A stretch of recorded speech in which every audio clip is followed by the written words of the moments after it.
Hello everyone. आज के topic में हम सीखने वाले हैं bank reconciliation statement. Bank reconciliation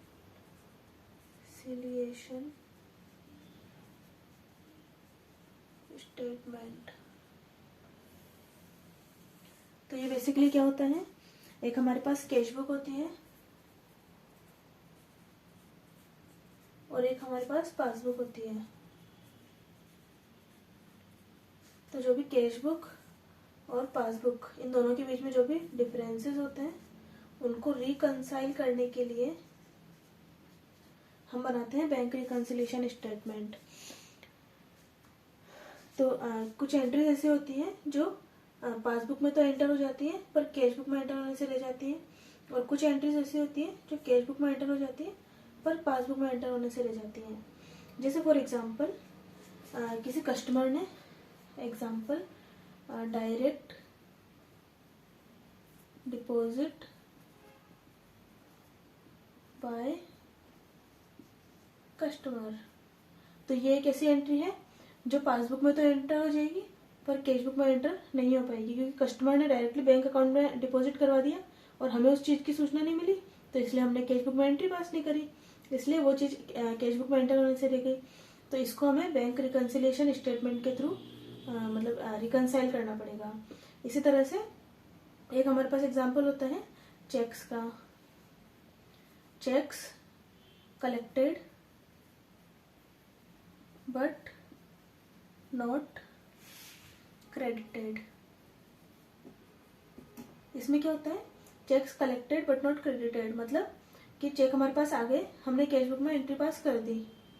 जब हमने चेक डिपॉजिट करवाया बैंक में तो हमने चेक कैश बुक में तो एंट्री पास कर दी, पर चूंकि बैंक ने अभी तक क्रेडिट नहीं किए हैं, मतलब पासबुक में अभी तक वो एंटर नहीं हुए हैं, तो इसकी वजह से भी हमारे जो कैश बुक और पासबुक के बैलेंस में डिफरेंसेस आ सकते हैं।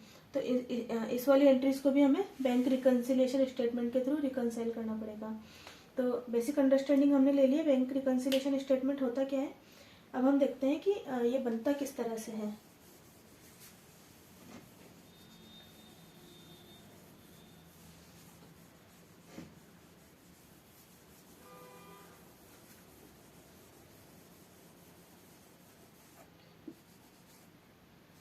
तो बैंक रिकन्सिलिएशन स्टेटमेंट एक स्टेटमेंट के फॉर्म में बनता है कुछ इस तरह से। एक कॉलम यहाँ पे आ जाएगा, एक कॉलम यहाँ पे आ जाएगा।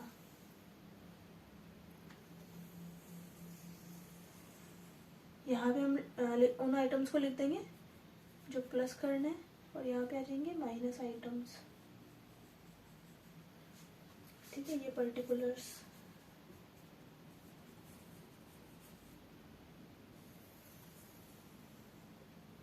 Serial number. जैसे सबसे पहले हम लिखते हैं यहाँ पे balance as per cash book.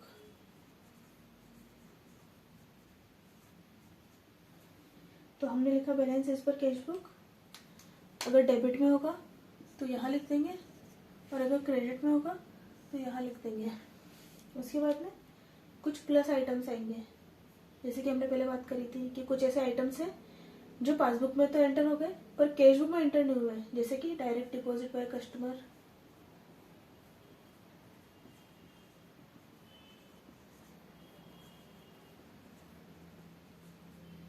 और देखिए हम प्लस आइटम्स में तो चेक इशूड, मतलब हमने कैश बुक में से माइनस कर दिया check issued, but not deposited. तो हमने चेक इशू कर दी, मतलब हमने चेक ड्रॉ किए कस्टमर्स के सप्लायर्स के फेवर में, हमने चेक ड्रॉ किया सप्लायर्स के फेवर में, पर उन सप्लायर्स ने, इसका मतलब हमने कैश बुक में एंट्री पास कर दी, माइनस कर दिया कैश बुक को, पर सप्लायर्स ने अभी तक वो चेक उनके बैंक अकाउंट में डिपॉजिट नहीं करवाया। इसका मतलब हमारे जो बैंक अकाउंट में है अभी पैसे पड़े हुए हैं, तो पासबुक ऊपर शो करेगी, कैश बुक नीचे शो करेगी, तो ये हमारे प्लस आइटम्स में चले जाएंगे। इस तरह से कुछ माइनस आइटम्स में आ जाएंगे, जैसे कि बैंक चार्जेस हैं या क्लाइंट के बेसिस पे बैंक ने कुछ पेमेंट किया है, या फिर एक इसकी रिवर्स एंट्री हो जाती है, cheque collected but not credited. तो ये दोनों हमारे माइनस आइटम्स में चले जाएंगे। फिर बाद में जो बैलेंस बचेगा, अगर वो बैलेंस बचेगा हमारा बैलेंस एज पर पासबुक। ठीक है, तो बैलेंस अगर प्लस साइड में ज़्यादा बैलेंस दिखता है तो वो credit balance as per passbook, और अगर माइनस साइड में ज़्यादा बैलेंस दिखता है तो वो होगा debit balance as per passbook. एक सेकेंड,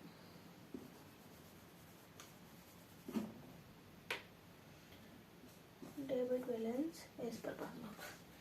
तो इस तरह से बैंक रिकंसिलिएशन स्टेटमेंट का टॉपिक हमारा कंप्लीट होता है।